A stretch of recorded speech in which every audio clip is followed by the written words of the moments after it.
മൂന്നാം ലോക മഹായുദ്ധം ഒരു ചുവടകലെയാണ്. ഈ ആധുനിക ലോകത്ത് ഇന്നെല്ലാം സാധ്യമാണ്.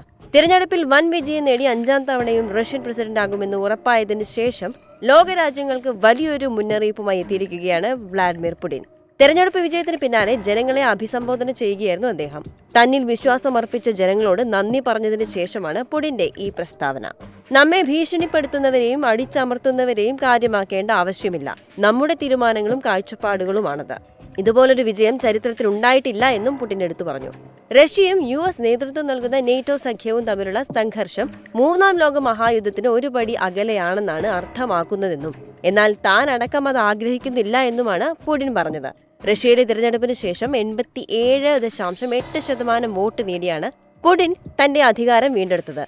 അമേരിക്ക, UK, ജർമ്മനി തുടങ്ങി വിവിധ രാജ്യങ്ങൾ റഷ്യൻ തിരഞ്ഞെടുപ്പിനെ വിമർശിച്ച് രംഗത്തെത്തിയിട്ടും കുലുങ്ങാതിരുന്ന പുടിൻ തിരഞ്ഞെടുപ്പിന് ശേഷം തന്റെ അഭിപ്രായം ലോകരാജ്യങ്ങൾക്കുള്ള മുന്നറിയിപ്പായി പറയുകയായിരുന്നു. യുക്രൈനിൽ തങ്ങളുടെ കരസേനയെ വിന്യസിക്കുന്ന കാര്യം തള്ളിക്കളയാനാകില്ലെന്ന് ഫ്രഞ്ച് പ്രസിഡന്റ് ഇമ്മാനുവൽ മാക്രോൺ മുമ്പ് അഭിപ്രായപ്പെട്ടിരുന്നു. യുക്രൈനെതിരെ റഷ്യയ്ക്ക് ജയം സാധ്യമല്ലെന്നും അദ്ദേഹം പറഞ്ഞതിന് മറുപടി എന്നോണമാണ് മൂന്നാം ലോക മഹായുദ്ധത്തെക്കുറിച്ചുള്ള മുന്നറിയിപ്പുമായി പുടിൻ എത്തിയത്. യുക്രൈനിൽ നേറ്റോ സൈനികരുടെ സാന്നിധ്യം ഉണ്ടെന്നും ഇംഗ്ലീഷും ഫ്രഞ്ചും സംസാരിക്കുന്നവരെ റഷ്യ യുക്രൈനിൽ നിന്ന് പിടികൂടിയെന്നും പുടിൻ പറഞ്ഞിരുന്നു. യുക്രൈനിലെ യുദ്ധത്തെ വഷളാക്കുന്ന നടപടികൾ അവലംബിക്കുന്നതിനു പകരം മാക്രോൺ സമാധാനത്തിനായി പരിശ്രമിക്കണമെന്നുമാണ് പുടിൻ ആവശ്യപ്പെട്ടത്.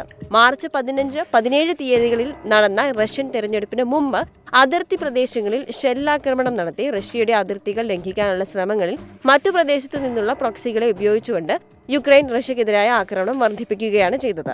യുക്രൈനിലെ ഖാർക്കീവ് പ്രദേശം പിടിച്ചെടുക്കാനുള്ള സാധ്യതയെക്കുറിച്ച് ചോദിച്ചപ്പോൾ ആക്രമണം തുടരുകയാണെങ്കിൽ റഷ്യൻ പ്രദേശം സംരക്ഷിക്കുന്നതിനായി റഷ്യ അധിക യുക്രൈനിയൻ പ്രദേശം ഉപയോഗിച്ച് ഒരു ബഫർ സോൺ സ്ഥാപിക്കുമെന്ന് പുടിൻ പ്രതികരിക്കുകയും ചെയ്തിരുന്നു.